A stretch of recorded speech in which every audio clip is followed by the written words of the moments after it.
Everywhere, people are talking negatively about the church. People switching churches, trying to find the right one. People pointing out problems with churches, highlighting hypocrites. People giving up on churches and quitting altogether. And others starting their own brand of church in their homes. And I've done my share of complaining, trust me.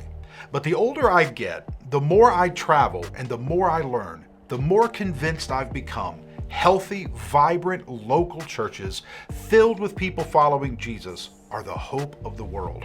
And we had better get busy building those kind of churches, strengthening them and supporting them, because our world is a mess and no one else is coming to rescue us.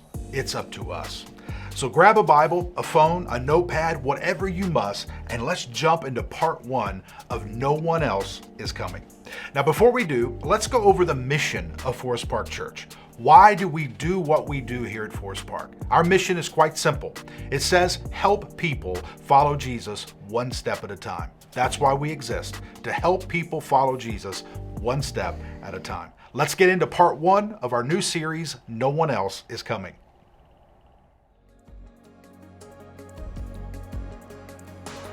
How do we save the world? Will politicians do it? If we find a vaccine for COVID-19, will that save the world? Well, those things may change the world. They may make the world a little bit better. But the older I get, and the more I travel and the more I read, the more convinced I am that thriving, healthy, growing local churches filled with people who follow Jesus will ultimately save the world. Our world is a mess, and there's no one else coming to rescue us. It's up to us.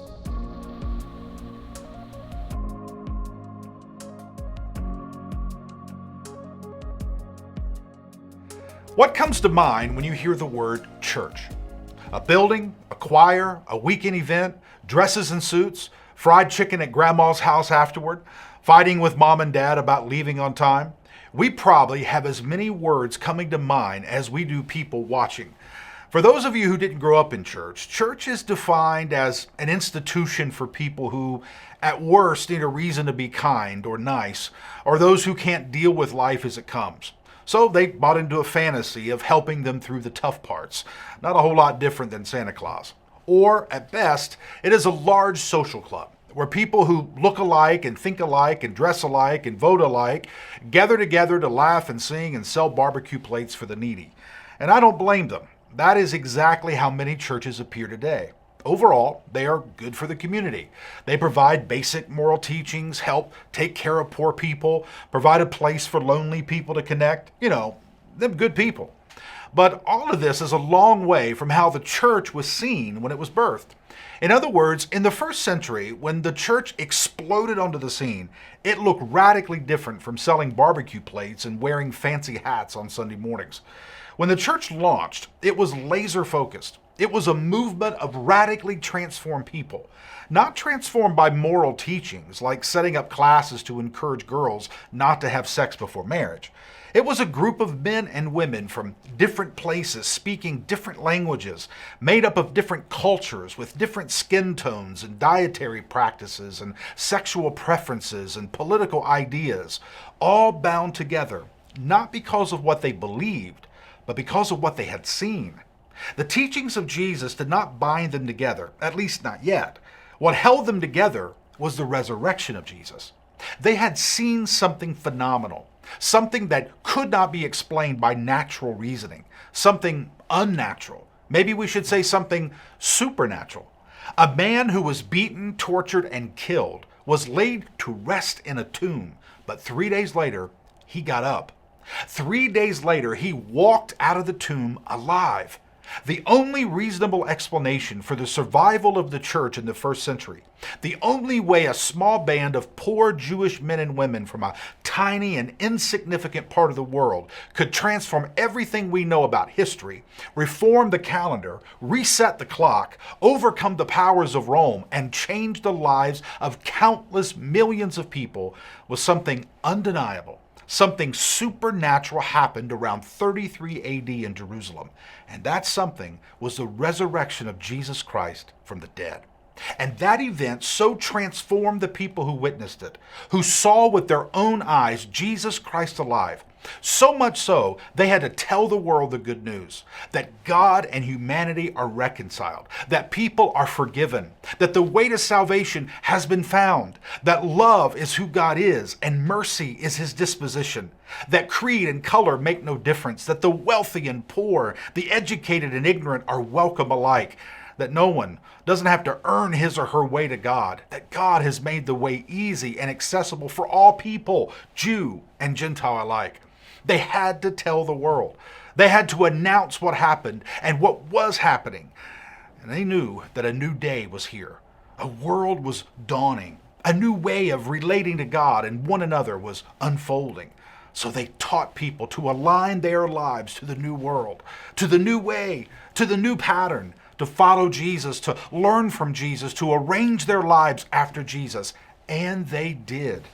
And soon, 12 turned into 120, and the 120 into 3,000, and the 3,000 into multitudes of thousands. And over time, slowly, the entire known world was radically changed. The early church, this newly birthed movement, was exciting, organic, passionate, innovative, and filled with fervent and dedicated people who loved one another and loved the strangers. There was no us versus them. There was only us. The entire world was us. They met together day after day. They ate together, laughed together, cried together, celebrated together, prayed together, pooled their resources, and met the needs of all the people together. And the church grew and grew and grew. It was a sight to behold. What began in a few houses and a handful of people spread to hundreds of homes. What started out in Jerusalem soon covered the earth. The Roman Empire, gone. Judaism in Jerusalem destroyed in 70 AD. Nero, gone. Caesar, gone. But today, 1/3 of the entire population of the world claims to be Christian, a follower of Jesus Christ. The history of the church is rich and exciting. But after a while, what began as an organic, uncontrolled underground movement became legalized, and then organized, and then institutionalized. What launched as a movement filled with eyewitnesses to the miraculous soon became stagnant, impasse, filled with protectors of the status quo. What began as a movement overflowing with people committed to following Jesus soon digressed to a sluggish establishment packed tight with people committed to sitting still. If I could travel through time and ask the people of the first century the question, when you hear the word church, what comes to mind?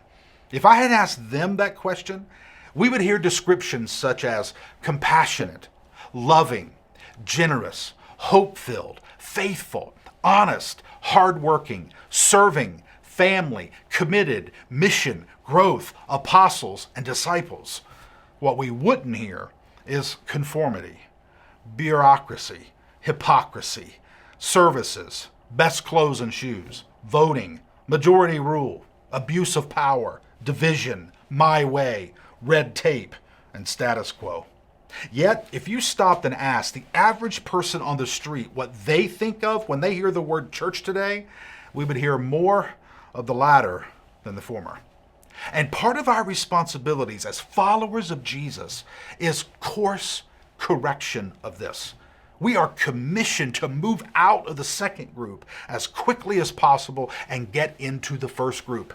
And the only way that will happen is when we have crystal clear clarity and competent leaders, when we know where the church should be and we have women and men leading us there, when we know for certain what the church ought to look like, feel like, sound like, and we have strong, passionate, capable leaders who are taking us there as quickly as possible. So the two questions we must answer, which will be the focus of the balance of this message, are one, what is the church? And two, who is the church for?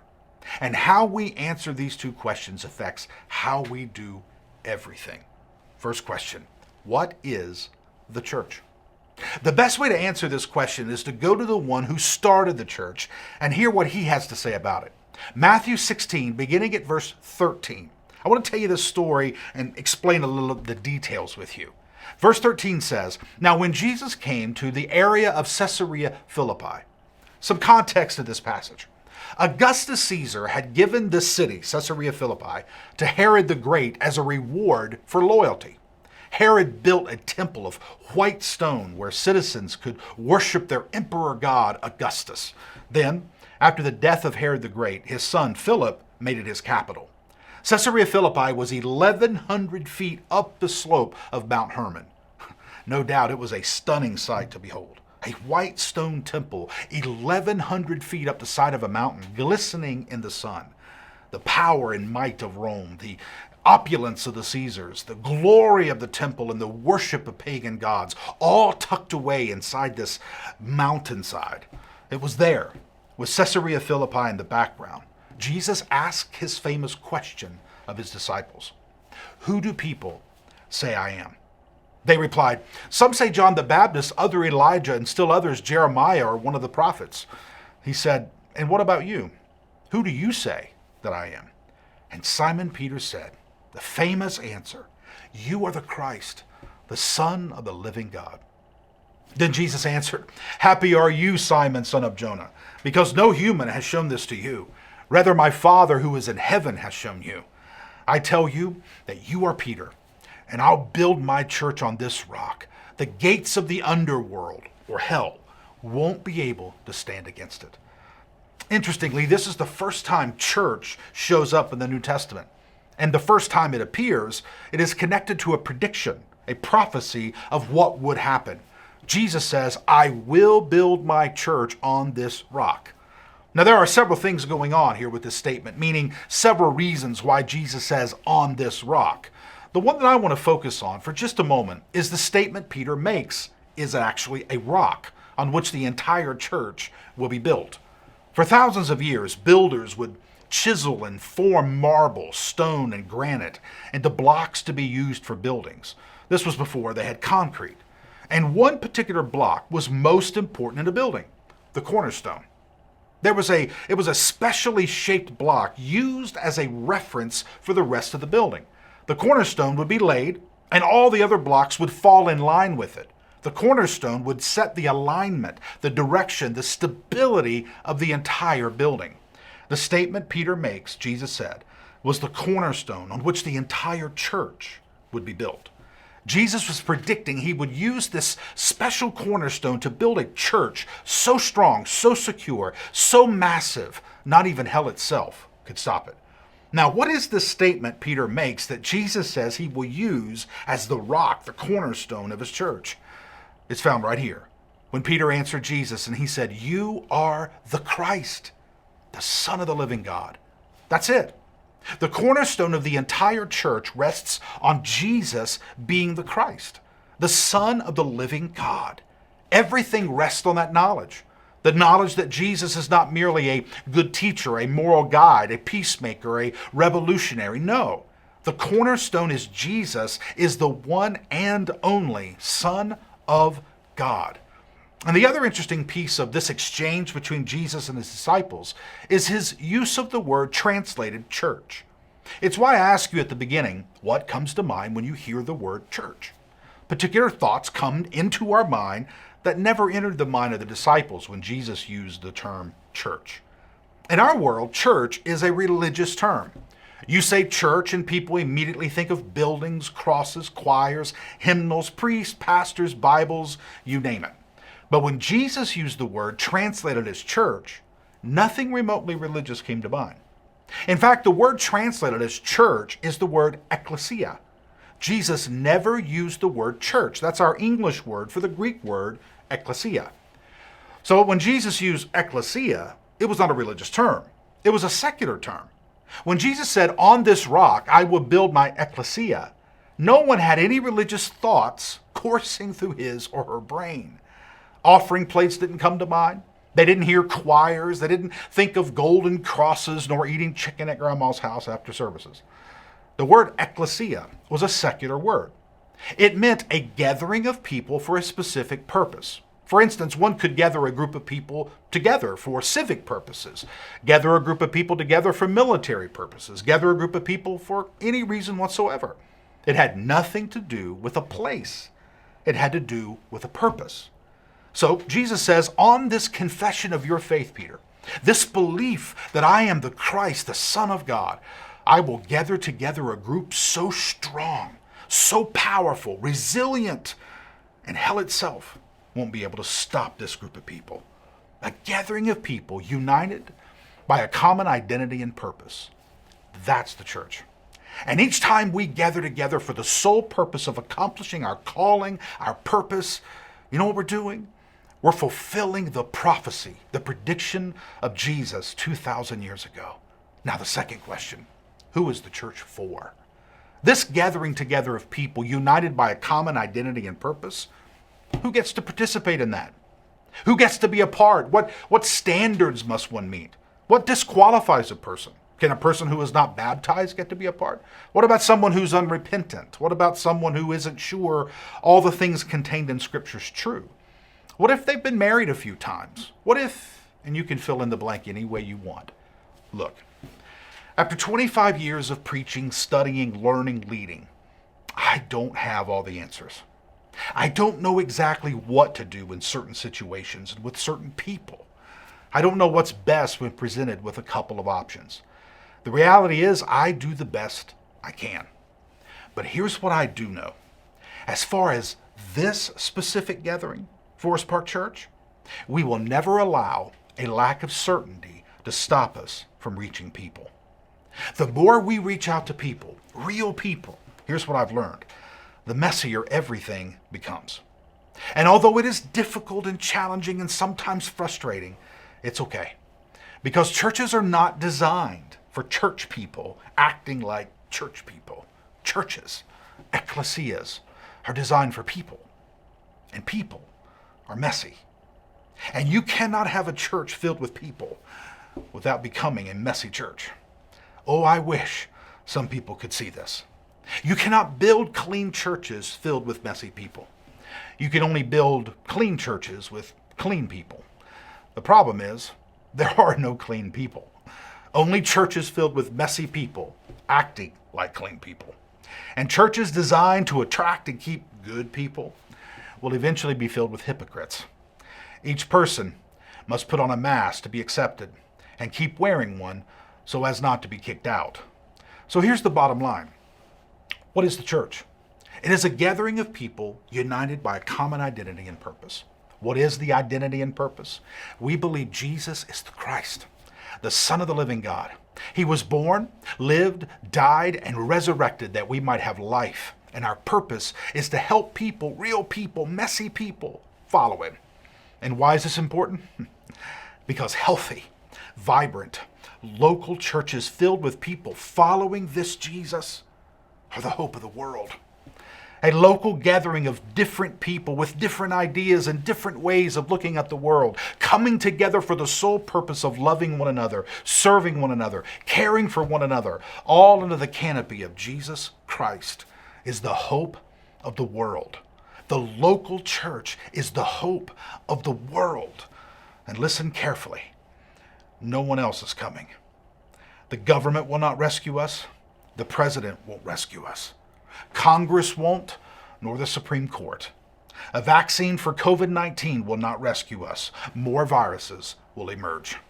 Amazon can't, Google can't, Apple can't. The hope of the world is not in Washington, D.C., or in Hollywood, or in 1,000 places or people. The hope of the world is found within healthy, thriving, strong, local churches filled with people following Jesus. So if not us, then who? Because no one else is coming.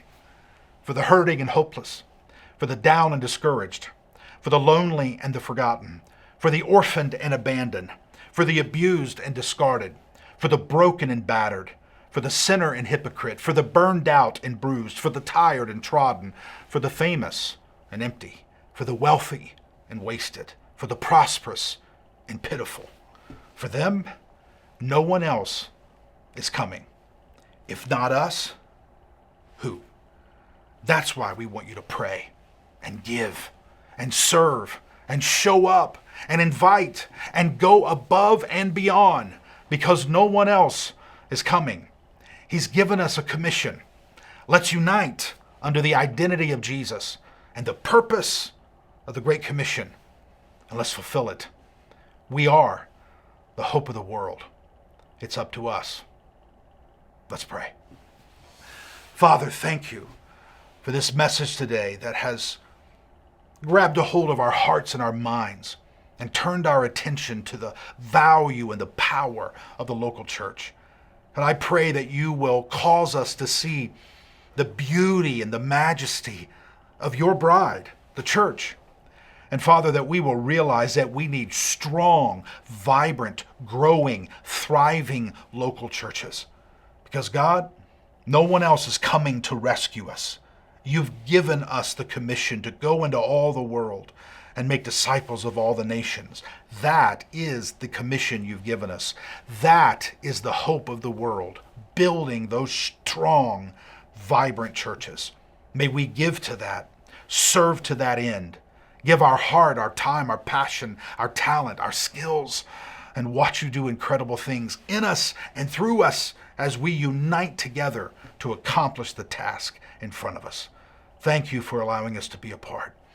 And we ask these things and believe these things in the name of the one who has made the cornerstone possible, Jesus Christ. Amen. Thanks for watching this video. While you're here, make sure you subscribe and turn the bell on so you don't miss any other videos or content Forest Park releases. Make sure you share this with a friend. Take a few moments and check out some other things Forest Park has.